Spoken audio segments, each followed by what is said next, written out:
Hey, and thank you so much for joining us today. Listen, we are just so excited. We wanted to take some time to just share with you a little bit about Women with Grit. What is the story behind it? How do we get started with it? You know, I've got partner in crime here, Lee Millette. Hey, what's going on? And I'm Sherelle Lands, and we're just so excited about this concept called Women with Grit, where we interview just exceptional women within the community and around the world who are doing phenomenal things.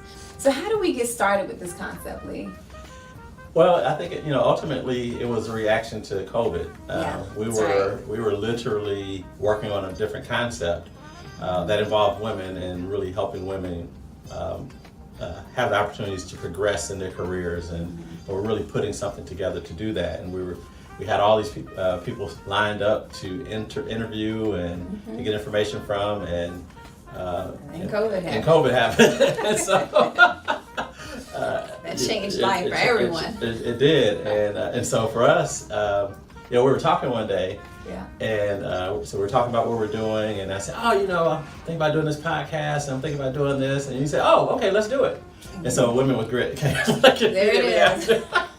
Big on execution, we make it happen. Yes, so it's been exciting. Yes, it has. We've had just phenomenal guests even over the last year, and looking forward to all that's coming ahead. So how can they reach us? They can reach us on YouTube, Exceptional Women with Grit. You can subscribe to our page. You can check out our Facebook page, Women with Grit, or you can go to our website, womenwithgrit.com. That's it. And the best way to catch us is Tuesdays at 7 p.m. Central Time, when Sherelle and I are live with our guests. And literally, I think the most exciting thing for me is what we talked about. We wanted to have a program that addressed that brought in women from around the world. So that's our globe here. We literally interview people in Bogota, Colombia, over in London, and then all over the United States as well. So that's been exciting. That's one of the benefits of COVID. Everybody's used to this virtual world, and nobody feels like they have to fly in to be live in the studio. That's right. So hopefully you will join us live or catch the replay, right? Replays, that's right. We have a bunch of replays, and I mean, if I were you, I would binge listen.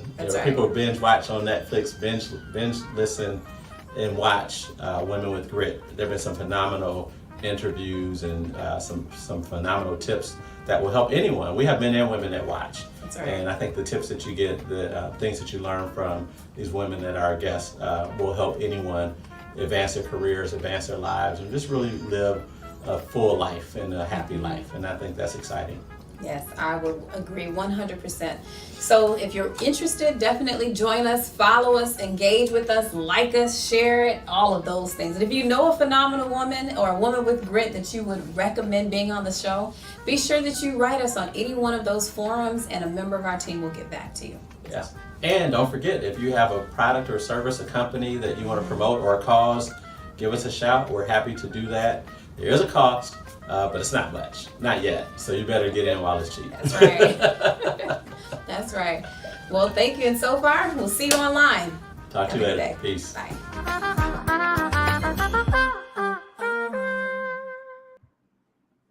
Well, good evening, everyone. It is that special time of day where we are so excited to be back. Yes, it's time for Women with Grit.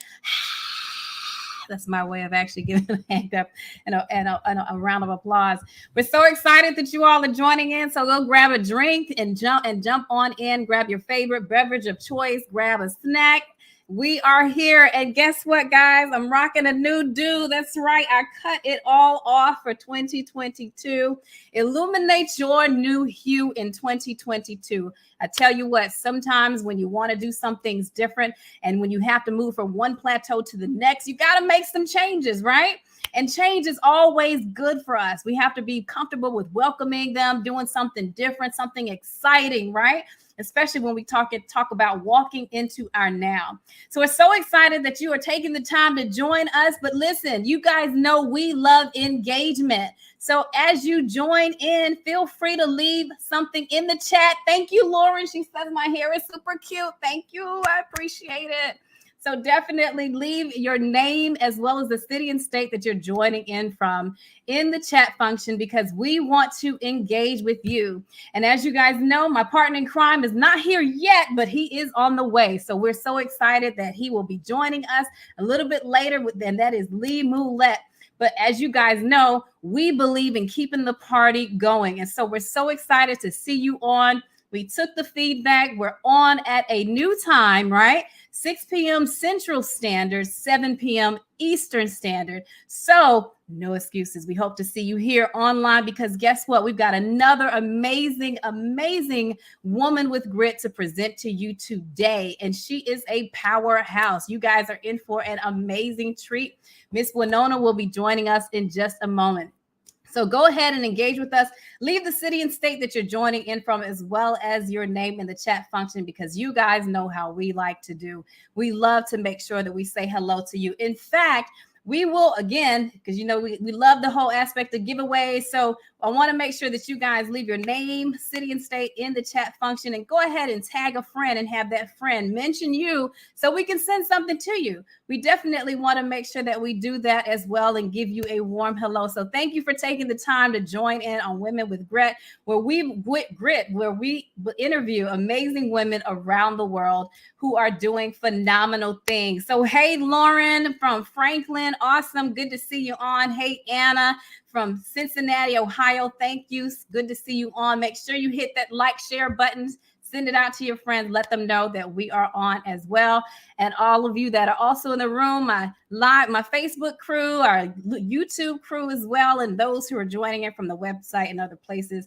We're so excited to see you on tonight. And again, if you all know of an amazing woman with grit, with an inspiring story that you want to share with us as well, because we believe in loving on women who are doing amazing things. And this is where we come to give back into them as well as learn from them. So tonight is no different. So you guys know me. I'm all about kind of getting in and continuing to keep the flow going. That is the engineer in me, the efficiency principle, right? Because I believe that time is a gift, and we believe that, and we thank you for sharing yours with us. So again, we thank you all for joining in. So I'm going to move the program forward, and again, you guys will see Lee as he joins in a little bit later as well. But I'm going to go ahead and bring up our guest. All right. So tonight, and guys, I had the privilege of meeting Wanona through a mutual friend, Sherry Deutschman, who's also a former Women of Grit. She was on the show, I believe, in season 1 or season 2. And you guys know Sherry was a powerhouse who actually sold her company, Letter Logic, for over 14 or 15 million when she did so as well. And had the pleasure, I had the pleasure of sitting down with Wanona in Atlanta, and she is doing some amazing, amazing things as a woman in manufacturing, right? We talk about those STEM fields and just the aspect of design as well. Such a creative mind as well. So Wanona is the founder of Mākhers Studio, a green manufacturing and modular design build company.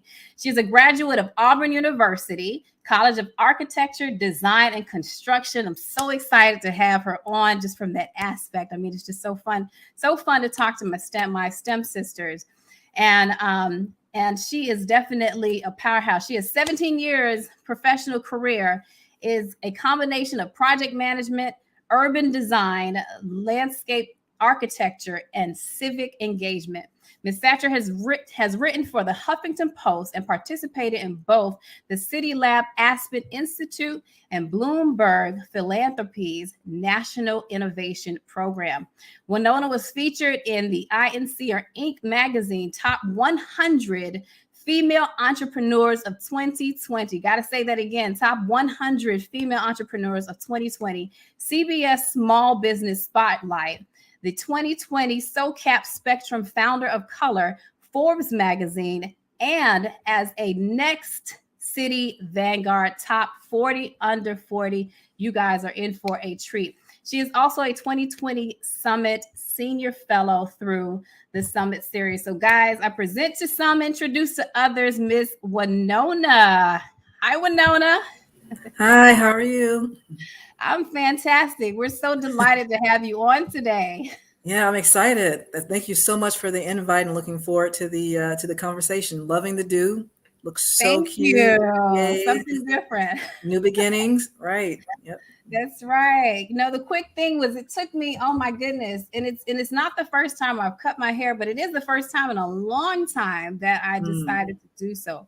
And it took me 4 years to get to a space of, okay, ready to sit in the chair and get the cut. I'd sit, they'd start, and I'd get up and I'm like, okay, wait, just trim the edges just a little bit. Yeah. Know the feeling. How we jump into it. But I love the blue. So tell me, what inspired the blue for you? Honestly, I don't know. People always ask, what's your favorite color? And apparently I like blue. I didn't even realize it. And this shade of blue just kind of stuck, and decided on the chop myself, and there you go. Yeah. It's nice. It definitely is nice. So awesome. So let's jump straight into it, because our guests are here to, of course, learn about you and also to hear your inspiring and your story of grit. So tell us, what is your story of grit, Wanona?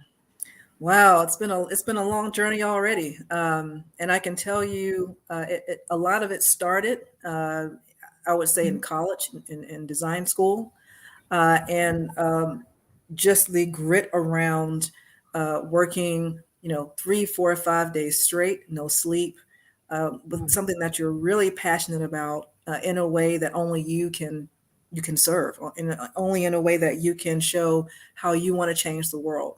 And for me, it was through the built environment and design, and the fact that graduating from that program as the first African American in the history of the university was interesting. And I didn't know that until the end. And when I found out right before, literally the day before graduation, I reminded the dean of that, because you learn through grit that you really have to toot your own horn, especially as a woman, a young woman. And the more you practice it, the better you get. But it's so important in this journey of grit that you do that. And so I would say just the stamina, the pushing through those long nights prepared me for what we're doing today, honestly. So I would say it really started, I think, as a college student, as a young adult. And I want to, I definitely want to dig into that. But you said two things that were really, really important. You said, everything you said was important, but that really stood out to me. One, which is toot your own horn. And I think that is something that we as women don't often do well for ourselves. We'll do it well for other people, but not for ourselves. And why is that something that you feel women should focus on? And how did you get the courage to toot your horn? Well, one, I think it's critical to understand that there's the proximity between who you are personally and what you do professionally is very, very close. And so it's your personal brand and your professional brand sometimes run hand in hand, and they need to be consistent, and they need to be of integrity, meaning you need to own your space, and then understand your value and your worth. And nobody can do that better than you. And so once you understand that, and once you practice that and live in your purpose and in your work, and develop your personal journey, also learning that that's your brand, and it needs to be commended, and it needs to be valued externally, and it needs to be scaled, and needs to be purposeful. And so, but it takes practice. It's easier to say than to do. And so for me, part of that and how I started to do that and become more comfortable in it, well, becoming an entrepreneur, you really have no choice, because that value is just that. It's a qualitative and quantitative thing, right? And so you have to learn that that's one of the most valuable aspects of your business, and more so now than ever before, is storytelling. And telling your narrative, telling your story is probably more impactful than your business pitch and your business model, because at the end of the day, really nothing that we're doing is new. We just tell the story differently. We live the story differently. We bring different experiences, meaning that then when we do something and it materializes into a different way, a different format that no one else has seen yet. And being taught by other powerful women in my family to be comfortable in my purpose and along my journey. and to be loud about it, because we have an obligation. I have an obligation for future generations. And is that knowing that we have an amazing obligation for future generations, that it makes it easier for me to remind myself when I'm not speaking in my purpose and tooting my own horn, I need to do that because it's really for them, not just for me. Man, and you hit the nail on the head. And I talked about this. So I wrote a book called Leading with Feet a while ago. And in that book, I revised it and talked about the real inspiration, which was a woman in my depiction character. I gave a name, Sue, who was in Singapore, who may never come in contact with Sue. But exactly like what you said, it's the nature of being able to share your story so that we don't start from the same place, or people don't start from the same place, especially if they can connect with your story and connect with the gift that you have to give. And I love the fact that you said, be loud about it, because sometimes, especially in corporate settings, I found that our voice is so powerful. And the more that we're able to lean into that, and it is not even about being boisterous, but it's being purposeful, like what you said in your messaging and in your words, and being able to walk in that space. When you think about just how you found that comfort in your voice and being able to hear your voice in the room, what were some of the things that helped you kind of overcome that?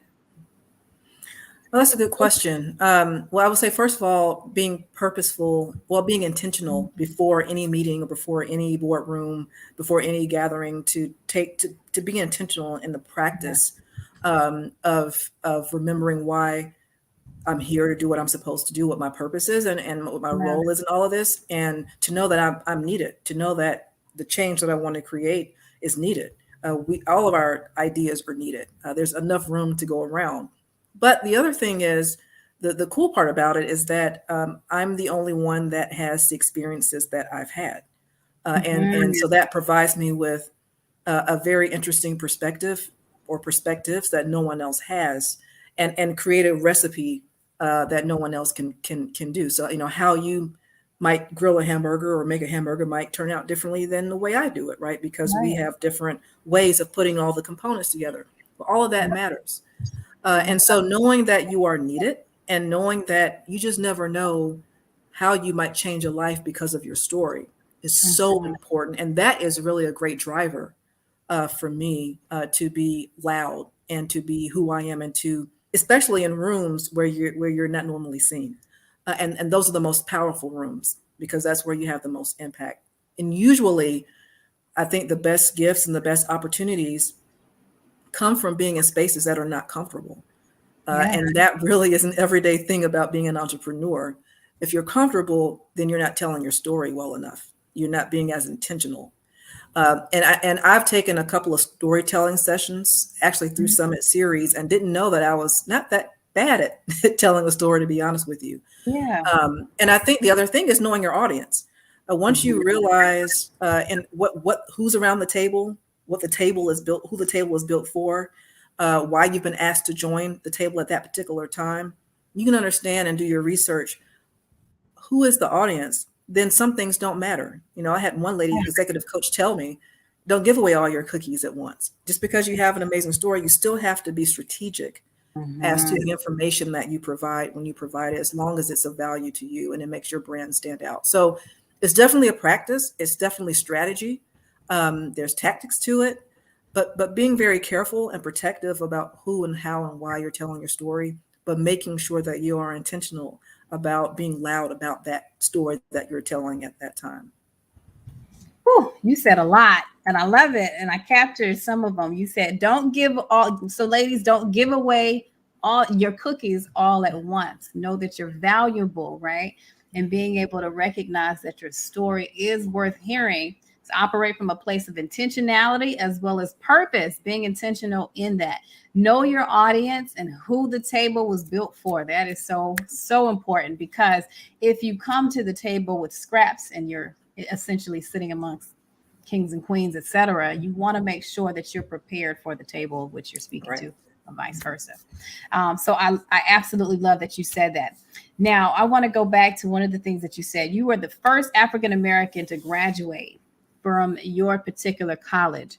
What was that experience like for you? Just kind of navigating the aspect. And we talked about this, oftentimes being the first or the one and only in the room and that kind of stuff. What was that experience like for you? It wasn't easy. And again, it's interesting because I'm sure it would have been a different experience had I known I would have been the first one before I started it. Not knowing until the end. So you're focused on not being the first, you're just focused on being the best. And filling that void that no one else has done yet.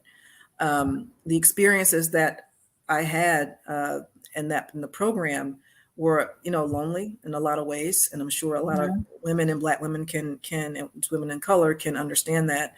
And one of the experiences in particular, and I tell this story often, meeting a young girl on a project trip for graduate school, a young Black girl in Mississippi, and she was asking me, what was I doing in this project trip, and talking about the project, and talking about civil rights and the role of that in music. The project was we were actually designing a blues museum for B.B. King and in Mississippi. And she was probably 15, 16. And she said in the neighborhood, and she said she had never heard of the civil rights movement before. And that was a very powerful kind of stop me dead in my tracks. Like, wow, how can, first of all, why did I have to hear that? I didn't see it as a gift at first, but now that I do, because all of a sudden this information that was presented to me really just kind of sealed the deal that I can be effective in a way that nobody else can, potentially, to create a better future for young ladies like this. And for me, it's using design to do that. But in order to do that, I needed to graduate. I needed to be the best that I could be. I needed to do quality work without question. So all of that together was a lot, and on your shoulders. But again, when part of your purpose is to build for future generations, then that helps push you through. Right. I don't know if I had to do it all over again. I don't know if I would. Knowing what I know now, or I definitely would be a lot better. But boy, all of those steps, though, even the complicated ones, were so instrumental into creating the space that I've created for myself. So, and I love the fact that you're transparent and authentic in that it is not easy, right? There were aspects and moments of loneliness. I mean, you're talking to even seasoned entrepreneurs who still go through and kind of grow through the aspect of loneliness. And one of the things we've talked about even in the past, and a lot of our previous guests kind of attribute a lot of their success to the tribe that has kind of surrounded them, or the people that they've either brought along with them, the mentors or the coaches and the sponsors who were in the room when we couldn't be in the room. So talk to us a little bit about, when you think about your journey, who's a part of that tribe for you, and those people that continue to champion your success. Oh, when you're talking about grit, I think, the T really for me stands for that. You can't, your grit is very meaningless without that support system. And sometimes that support system includes people who are mentoring and championing you without really putting a lot of effort into it. It's just something that is organic for them because they want to see you win. I think so often we focus on people who don't want us to do better, people who are envious. To me, the focus should be on those who want you. There are people who literally want you to win. And it makes your journey a lot more meaningful and purposeful when you have these collaborators and unwitting mentors, people who don't even know that's what they're doing for you, who are helping along the way. And for me, of course, the women in my family, my grandmother, my mom, my aunt, who was a physician. You mentioned STEM. My mom was in the educational field. My grandmother was huge in civil rights activism here in Atlanta, like a lot of grandmothers were. My grandfather, who took the role of my father, and so that was critical. He also without formal college education, he was just naturally gifted at math and science. So it's amazing to have been part of a group of adults who truly wanted young people, wanted me to be as successful as possible, and making sure I left a positive impact. So the family component was critical, and unfortunately not everyone has that, but I did. And I would say then in college at that time, my professors were the chair of our program. Jack was huge in supporting me and promoting and pushing me constantly to ask better questions and ask good questions of why am I doing what I'm doing? Why am I even here? And then I think along the journey, lots of everyone from even some subcontractors we work with to especially community and residents and stakeholders who I worked with when I used to work for the city government were instrumental in being the elders that were needed to support me. And I would say that most of the support has not been from my industry, to be honest with you. Most of the support has been outside of that, which has been really, really fantastic because they bring so many great magic beans to our life and what we're doing. And that goes to show that, it doesn't have to naturally come laterally within your industry. The aspect of support is universal. The aspect of, you never know who someone knows. And, there was a saying that there was 6 degrees of separation. We're down to what, 2? I feel like That's right. Yeah, has made it so small. So, hey, Lee, how you doing? Hey, good. How are you all? Hey, Wanona, how are you? Hi, Lee. Great. How are you? I'm wonderful. Thank you. Excuse my tardiness. So, Graven. No problem. Good. It's been a minute. I got to work on my hairstyle, though, because, I know. Yeah, cut it, right? You missed that whole conversation. Cut and color, new year, new you, illuminate your new you. That's there right. you go. It's all good. Yes.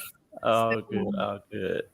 It has been phenomenal. And Wanona, I want to ask one question before we take a quick break, and then Lee will catch up over a break as well for our guests as well.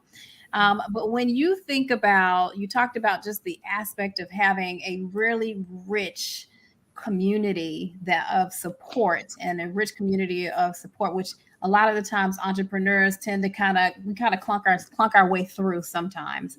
But you found your way into the space of manufacturing, and as you're doing so much in that space of modular design. And we haven't had an opportunity to delve into what exactly you do. So share with our viewers what you do and what your business is. Sure. So our impact focus is affordable housing. We have a global affordable housing crisis. And everything starts at home, as we all know. And so, we're talking about gentrification and all these inequitable challenges that we're facing with our increasing urban population, especially on the urban areas for Black, Brown, Indigenous communities and rural for Indigenous communities.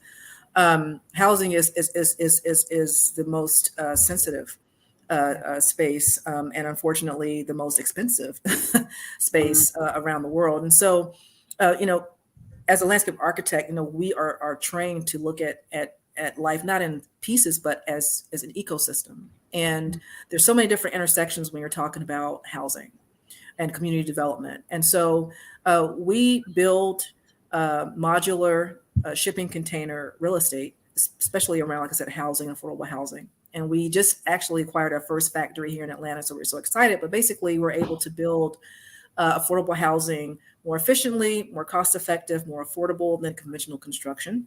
And because we're building in a factory, we're able to build quicker and with more sustainable materials. So it's in a sense disruptive in a way of the construction industry. If you've ever had to deal with building anything or working in a space where something's being built, it takes forever. The bureaucracy of getting things built. And that affects, at the end of the day, people's ability to live equitable lives. Yeah. And so for me, it was about finding a solution. For one thing, entrepreneurship, and we talked about this, Sherelle, in our coffee meeting, it should be about solving a problem, not creating them. And so, our question was, what can we do? What can we create, and also create local jobs in the process, where we could build housing.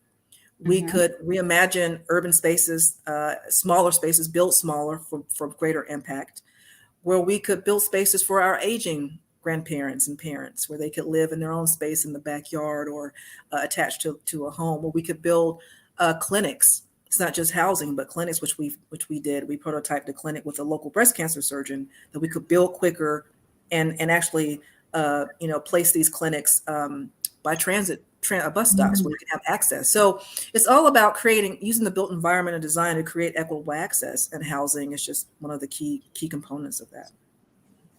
Wow, that is awesome. We're going to pull you back. Believe it or not, we're already halfway through. We want to give you an opportunity to grab some water, grab your favorite snack of choice, and then we will be right back with you. Great. All right. Okay, so you guys, we're back on with Wanona. Hey, Lee, Hello. Can I say Happy New Year? Happy New Year. Yep. Happy New Year. We're in February, but Happy New Year. Happy New Year. Happy all of the things in between. You got some amazing stuff going on with your son and your family as well. How has that been for you? It's been a ride. So Lee committed to UConn to play football next year, and to be a student and to play football. And so we're definitely excited about that. It's a great opportunity for him. It's a really good fit academically and with the athletic program. But I tell you what, going through this college athlete process is much different than filling out your application and hoping you get in. Right, I bet. So so it's not, the kids don't get a chance to really pick where they want to go. I mean, they could, but if they're not being recruited to play, then they don't want to go there. So so a lot of times that didn't work out, or they could walk on. But Lee was specific that he wanted a full ride wherever he went. That's good. He had a certain type of program he wanted, a certain academic situation, and so I think he got all of it. And so I'm excited for him. And we're now part of the Husky revolution. All right, that's awesome. And it must be, I think, exciting to see your oldest kind of leave the nest and move into his own thing and grow and evolve. It is. It's exciting. You have mixed emotions. I mean, when my kids have all been born, I ultimately want them to feel comfortable leaving and going off to college away from home. Because I know for me, it was a great big learning experience and a wonderful opportunity to be 10 hours from Detroit, meeting new people. I couldn't run home every weekend. So I was forced to, but I went home with some of my friends. So I got a chance to see, I grew up in a city. I got a chance to see what it was like to live kind of rural areas, country setting. And just kind of a mixed bag. And we road trip from North Carolina all the way up to DC and Maryland and into New York, kind of the whole Eastern Seaboard, because we were all away from home. So you go do what you do and you meet different people. So it was exciting. I want him to do that. And if he wants to come back to Nashville, great. If the opportunities are here for him to do what he wants to do. Same with the little guys. When it's their turn, if they want to come back here, great. If they don't, it's okay to live away. Yeah. Fly the coop, so to speak. Yeah. That's right. Parents will miss you for sure, but that's why we raise you to know how to make right decisions, and then ultimately be self-sufficient too. That's right. Yeah. Well, so excited to be back and so excited to be on Women with Grit. Another season of amazing guests. We've got Wanona. Then we've got the Wealth Wednesday. What else we've got coming, Lee? Oh, gosh. I don't know. We got a new time, 6 o'clock instead of 7. And we're excited about that. It's, just so many things going on. Do you have a new book coming out, or did it come out already? Or it did. So we're doing some fun things to actually continue on with the rollout of the release of that. And that was the Weight of the Cape. And I'm already working on the next one, but we'll work towards building traction on that one. So my major plug that I want to put out there, anyone that is in the space of marketing, we are looking for you. So make sure that you inbox us on Women with Grit in either one of our forums, whether it's YouTube, Facebook, LinkedIn, Twitter, Instagram. What else am I missing? The website, any one of those forums, Facebook, reach out to us as well. So we're so excited about that. Definitely. Yeah, but otherwise things are well. Continuing on again, like I said, got a new due for 2022. That's good. All right. I see Wanona's rocking her blue. I don't know if that's if she was trying to be with the Rams with the blue, or if that's just her color. So, I'll check when she gets back in. All right. Well, let's go ahead and bring her up. All right. Hey, you heard me talking about you. So. I did. Yeah, it definitely not because of the Rams. Yeah, no. Congratulations to them, though. But yeah, no. Right. Now, is the blue your favorite color, or it is? Okay. Yep. All right. Yeah, good. It is. Good. Yep. I guess, and when you work for yourself, you can do what you want to do, right? Well, I was actually already kind of doing it. It just went a little more extreme once I became an entrepreneur. Oh, gotcha. Awesome. Yeah. So you were giving us an insight into your new business and everything. So what's been the process of building this company? I know you talked about your focus, which is really being able to create affordable housing and then maybe ultimately be able to create just affordable spaces overall. I mean, you can do health clinics in rural areas or in other countries where the cost of building it would be too much, then that's great too.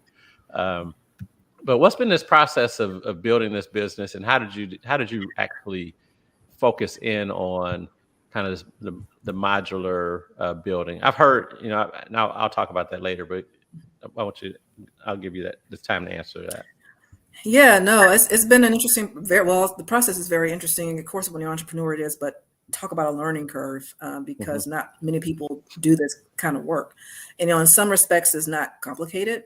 In other respects, it is just because the simplicity, for some reason, challenges a lot of the way we do business. They always say the simplest explanation tends to be the correct one. And for us, it's the best use of materials. We're more sustainable. We're not as destructive and exploitative of resources. But for some reason, because we're so used to doing that as humans and as here in the United States, not using as many resources and being more sustainable for some reason is more challenging in bureaucracies than the other.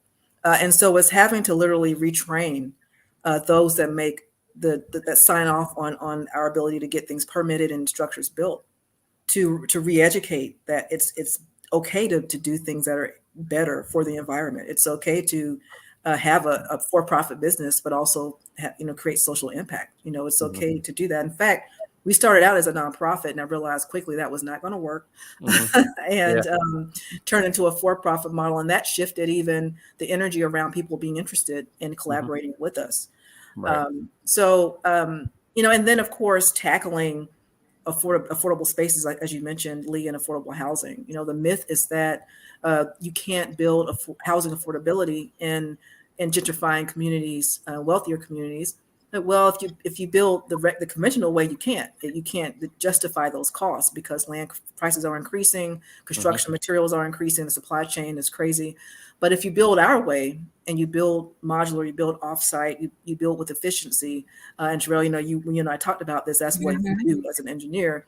Then all of a sudden, housing becomes something that is more accessible. Now, because it's more accessible, that then challenges those that don't necessarily want people who look like us to live next door to them. And so now you have a whole nother conversation around not just the built environment when you're talking about physically building something, but the social aspect of what we do and reimagining our communities more equitably versus what's happening now. So that's, and then the other piece is financing. How do you even re-educate banks to give you construction loans for something they're not used to seeing? Yeah. I will say, though, the story, going back to telling your story and knowing your worth, I said, listen, these are the facts. That's all I can do is go on the facts. It's costing more to build things. We're having a demand and supply problem for housing, for workforce development housing, for teachers, police officers, you name it, for lower income men and women and families. We have racial fair housing lack of fair housing practices.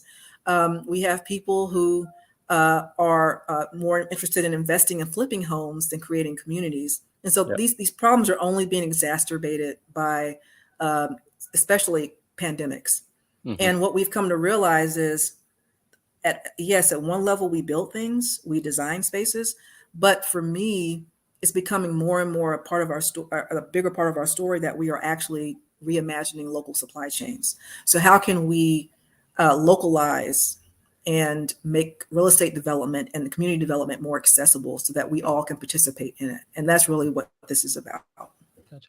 So what would you say? And this is because I want you to have a chance to speak to this. You mentioned banks have to get comfortable with financing modular homes. Now, how do you get over? What do you say to a person that says, well, this is just like a kind of a trailer, or because they'll call trailers, it's a double wide, and say it's a modular home too. Yep. So what's the difference between what you're doing and that? Because when you think about the modular homes, they depreciate over time. They go down in value, a lot of them. And I'm speaking more trailers as opposed to what you're doing. So let's talk to us about that, and to help differentiate between the two. Educate us on that. Yeah, sure. Well, it's funny you say the word education, because that's a big part of entrepreneurship too, is educating, constituents, potential clients, local jurisdictions, you name it, about what you're doing. And, the thing about trailers unfortunately are not, number one, yes, they can depreciate. Number two, they're typically not owned by the person that's living in them. The people the land is what's being owned. You're just renting out a piece of property, which causes a whole bunch. That's a whole other conversation. It causes a lot of problems there, because you're not creating an equity. You're not creating, your own personal wealth. They're also not they're not safe. We've seen how many tornadoes, how many, it's and that's a big part of our story now too, is this climate change issue. What we love about the way we built modular, there's different types of modular construction. We use shipping containers. So one, shipping containers are built for hurricanes. Two, it's an abundance of them. Three, they're stackable. And four, they're affordable to purchase. But because they are shipping containers, it's not something that people are used to seeing, even though it's been done in other countries for a while as housing. What we're having to do, and oftentimes this happens as entrepreneurs, you have to show before people can believe it. So we're having to build more and make really great partnerships with people who can self-finance our real estate, our home construction, restaurant construction, just so that we can show underwriters that this is possible and it can work and is quite feasible.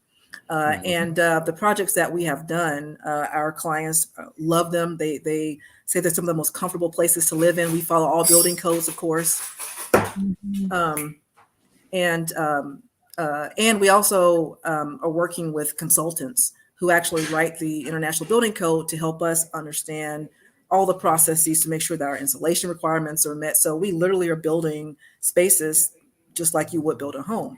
Now, if there is a major storm, our spaces probably aren't going to be gone or moved somewhere. That your house might, but these things are strong. Like, these things are built well, and that's really important to think about with these climate change challenges. The kind of materials that we're building with. The other thing with affordable housing, looking at public housing or just apartments, rentals, you name it, trailers, asthma rates. Lead paint. It's not just having a structure; it's the materials with which they are built that's important to us. And usually, construction companies don't care about that; they just build it. We care about that, and so the strength of the material, the steel, the ability to build quicker because their modular structure is already there, and we're recycling material that's abundant, is working well for getting people and educating people on what this is. In fact, we have a meeting with the mayor's team of Atlanta next Monday to tour one of our spaces, because cities need help figuring out affordable housing. Yeah, I think it's a big. We have actually an apartment building that's going up. That's all it's all shipping containers. So wow, you're nice. seeing that in different places, but over in the Wedgewood, Houston area of Nashville, we're starting. I know we have people great. from all over the country listening, so it's happening. So congratulations. Awesome. Yeah. Thank you. So, and I want to make sure that we give our guests. So if you all are joining in and you have a question for Wanona, please leave it in the chat function and we will be sure to get the question over to her. We see those that are coming in now, so we'll make sure that we get your question asked. One more question before we start entertaining those from our audience. Wanona, and we spoke about this just at the very beginning, the aspect of doing something with purpose. And so you have been able to essentially cultivate a vision that is specific to being green, and that is one in which it creates more solutions in terms of affordable housing. Now, how does who you are connect directly with your vision and your purpose, specifically in your with your business? Oh, that's a great question. I think for me, it's where I was raised, how I was raised, and seeing myself in similar communities, younger people. I mentioned that earlier about building for future generations, as that being the intentional component to why I do what I do, right? And so when you have conversations with, people who remind you of your grandmother or your mom or your brother and sister, who are suffering illnesses because of the built environment, because of the environment that's around them, that they had no choice in the matter. I feel like they're voiceless in how their futures are being built, how their futures are being financed. How can I create a platform where people have an opportunity to have more of a voice, or at least an expansion of their voice, an amplification of their voice, to determine how and where their communities grow in a way that's equitable for all. How can those of us that helped create the culture in a space gain a big return, just like someone else who wasn't from there get a return on their investment? And so that generational wealth is critical. Those are the communities I come from. And one of the big things about what we're doing, and it's not just us, but specifically talking about us and my purpose and my connection to the work that we're doing, is that no one should have to want to leave the communities that they're from to find better opportunities. If that's what you want to do, great. But our communities should be designed and built by those that understand the history, that understand the future of where these communities should go, communities that are empathetic to existing conditions, to aging populations, to those that have disabilities. How do we create equity for all? How do we create communities where kids can feel comfortable staying there and having a family and grandkids and great grandkids without feeling that they have to move to be successful? Yeah. So for me, the design space, architectural, landscape architecture, deals so intensely with those challenges of how do we co-live, how do we co-create. That's really what this work means to me, and that's where that whole local supply chain comes in. How can we participate and produce and makers at every point along that supply chain, make communities that are beneficial for our generational wealth and our development. Wow. All right. Yeah. And it's very important. I agree with you. Very important. So we do have a question for you.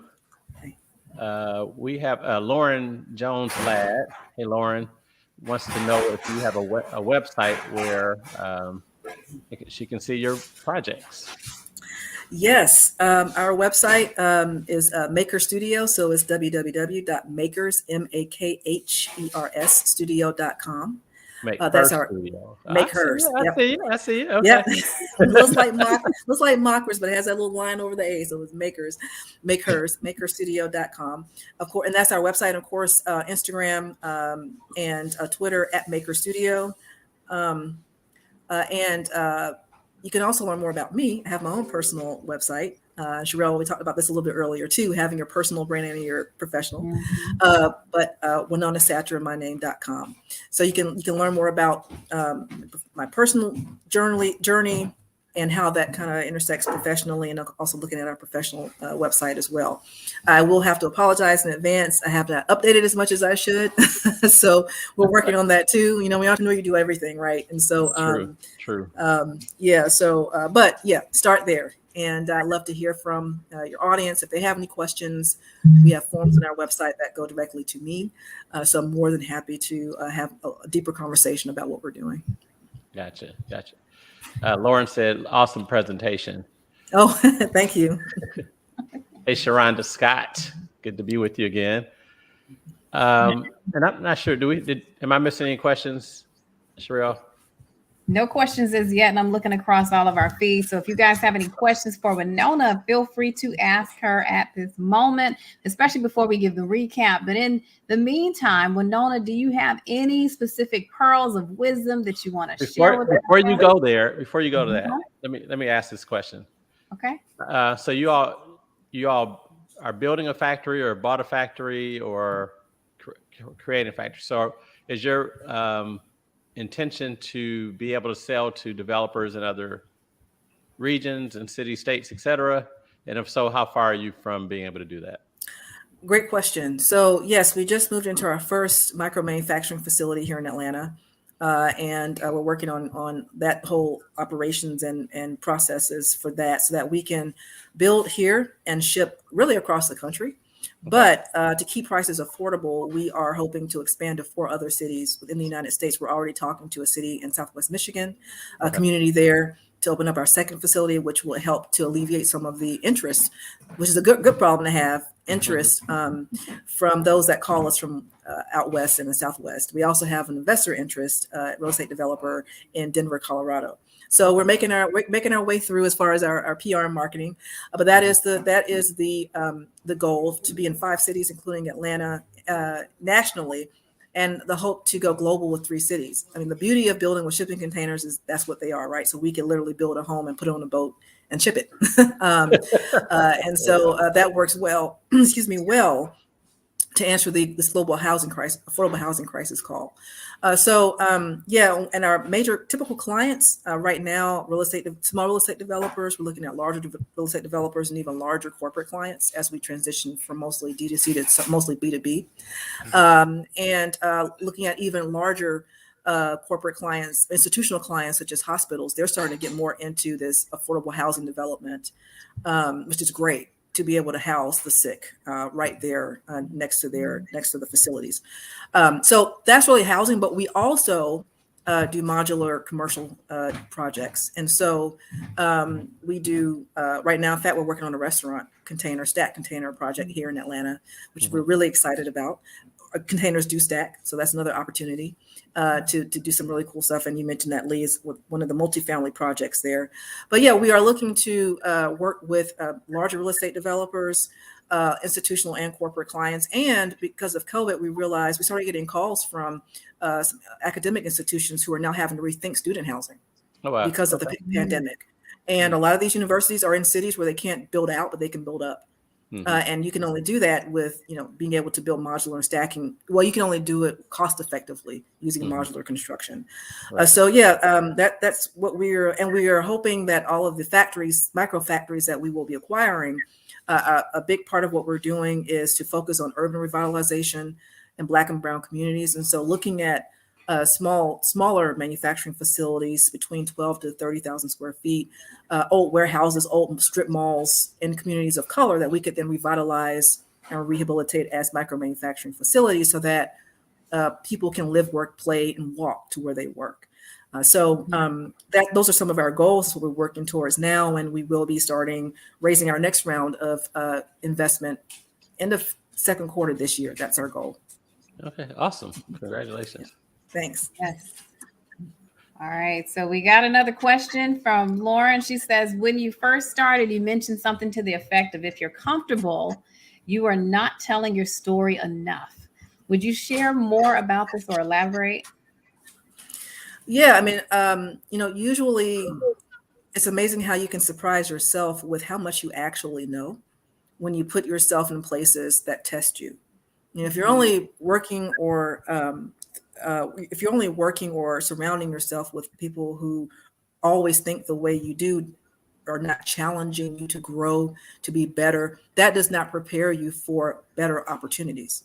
You're only as good as that level. And so I often tell people, and I actually told some students at Auburn this, be intentional about putting yourself in places that normally you wouldn't go, or normally you wouldn't see people of color, because those are spaces that should have our perspective, because we're all connected. When you do that, when you are challenged, when you have to figure things out, that's how you learn. And you only learn by the best way by doing. And so it's critical to be uncomfortable. I don't know any massive change or any micro change that really happens when you're comfortable. And part of being uncomfortable is also saying no. And that's something that's very hard for entrepreneurs, is to learn to say no. It's very good for your self-care. And it often makes you feels uncomfortable because we care a lot about other people. We're always about solving problems, but no is very good for yourself, for wellness. It's good for self-healing. In fact, someone tweeted, "No is a nutrient." I thought that was very interesting. And the more you become comfortable in the no, you can understand where you fit and how much more you need to grow and how much more you're valued over here versus over here. And so, for me and my personal experiences, the best in knowledge, or the investors, I didn't know that we're going to become investors. The best opportunities have been in places that I have not been familiar with. In fact, I rarely kind of hang out in our industry, as far as construction meetings and that. I usually hang out in industries and have friends and colleagues that are journalists, that are farmers, people who could help amplify my story in a way that I'm not able to do. So you always hang around people that are smarter than you in their field, but you have to be uncomfortable in knowing that you don't know everything. That's the only way you're going to grow. And so if you're comfortable, you're not going to thrive. If you're uncomfortable, believe that you're going to be more successful than you can imagine. And that's just what I have been. That's what I've seen. That's what I've experienced. And the more comfortable you get in being uncomfortable, I think the better you are, more equipped and more sustainable and resilient as an entrepreneur. Mm-hmm. Wow. That is powerful. So much said. Lee, did you have any other questions? No, that took care of the pearls of wisdom right there. Yes, ma'am. Yeah, well, Winona, we're going to pass the mic to you. Any words that you want to leave with our guests? How can they connect with you, follow you, and all those things? Sure. This has been a great experience. Thank you so much for having me on. And I'll just echo earlier, please follow, check our website, check my personal website, Maker Studio, WanonaSatcher.com. I'm always on social media. And so at Maker Studio on Twitter. And my personal handle is at Wajisa, WAJISA, on Instagram as well. So I'd love to hear from the audience, or if you have any questions about what we're doing or interested in collaborating, please feel free to reach out. And I would just say, as far as a pearl, I think for me, it's been understand what your role is. Not everybody, is meant to be on the front line. Some of us are meant, on the front line tearing down old systems. Some of us are meant to be behind the scenes building new systems. You can't have one without the other. Not everybody should be an artist. Maybe some people are going to be doctors instead. What exactly is a problem that you're trying to solve, and what is your role? And I think when you understand that and focus on that, the weight lifts off your shoulders. You don't have to try to solve everything. Focus on one thing and be really good at that. So that's what I would leave with. That is phenomenal. Wow. So many things. I'm going to go through these quick pearls of wisdom and then turn it over to Lee to kind of close us out. Sound good? Awesome. I have been feverishly capturing so many notes. So guys, if you are just now tuning in to Women with Grit with Wanona Satcher, listen, go back, hit the replay, and go ahead and start from the beginning. There's just so much richness in what she has shared. So I'm just going to capture some of the top line of it. One, which is be comfortable with tooting your own horn, right? We talked about the nature or the natural aspect of women to toot other people's horns, but go ahead and find the comfort in tooting your own horn. Push through any and all of those long and hard days so that you can make sure that you're able to deliver on the expectations that you have. Who you are present personally and what you do professionally go hand in hand. So find your fit and make sure that the things that you're working on are things that you are passionate about and that are an extension of you. Own your own space. And that was really, really powerful in terms of recognizing the greatness that is within you and living in your purpose. Also recognize that your brand needs to be purposeful, valued, as well as intentional. Your brand needs to be purposeful, valued, as well as intentional. That gets to being able to elevate yourself into a space of significance. Know that there is such importance in the art of storytelling. And so by that, your story is worth hearing, and be comfortable also going about sharing your story. Be comfortable in your journey and be loud about it. That's about being comfortable, again, with sharing your story and also being able to amplify your voice. Be intentional in the practice of your purpose and be committed to it. Know that you are needed and that the change you want to create in the world is also needed. So continue to walk in it. You never know how you might be able to change a life. So speak. Your voice is worth hearing. The best experiences sometimes come from places where we are not comfortable, right? She talked about the aspect of finding that comfort in the uncomfortable spaces, because sometimes that's exactly where the change, the way that we're able to change the needle can occur. Know your audience, know who the table is built for, and then understand how to communicate. And also recognize that you don't have to give away all of your cookies at once. You are valuable. Be intentional. She talked about grit is meaningless without the T, or the team, right? And the people that surround you, the people who are invested in you, the people who amplify your voice, all of those aspects of people are needed. And also recognize that you want to be intentional about going places that you would not otherwise go. So again, finding that comfort in those uncomfortable places. Challenge yourself. Think beyond what is in front of you. Be willing to go the distance. It's critical to get comfortable with being uncomfortable, and know is good for your self-care. If there is one point we're always talking about is the art in the end, just the comfort and being able to say no. Here it is again. Wanona has said, recognize that it is good for your self-care, especially as entrepreneurs where we don't have to take on everything. And then also recognize, what is the problem that you are aiming to solve? Know your role and then walk in it. I mean, such rich wisdom. Thank you so much, Wanona. This was really, really great. So again, if you were just now tuning in with Wanona Satcher, you guys go check this out again from the very beginning, because you are surely in for a treat from a woman who has been featured in Inc. magazine as the top 100 female entrepreneurs for 2020, CBS Small Business Spotlight 2020, SOCAP-Spectrum Founder of Colors, Forbes magazine, as well as the Next City Vanguard top 40 under 40. Guys, I'm telling you, she's got some amazing nuggets. All right, Lee, I'm done talking. So. Thank you so much. That was great.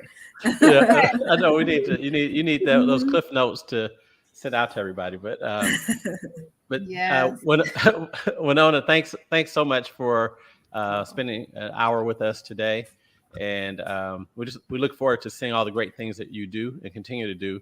I'm definitely going to track you and track the sustainable housing and affordable housing that you're creating, and just modular spaces that you're creating. I think that's something phenomenal. And we have a.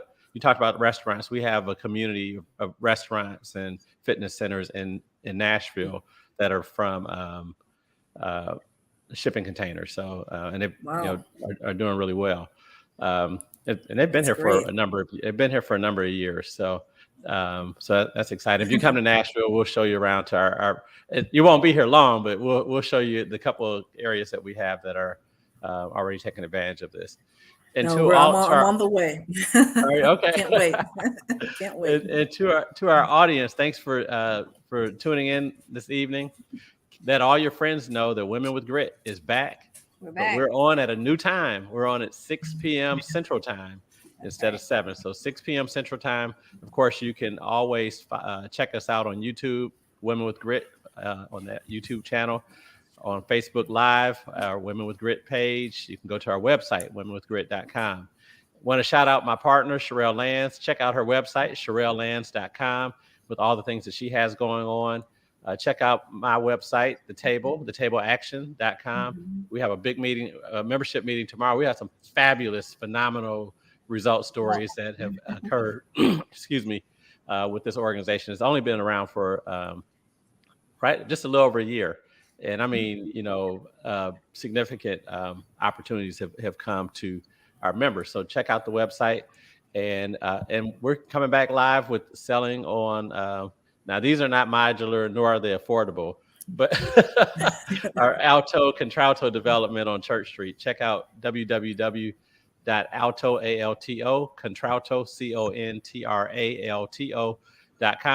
and find out more.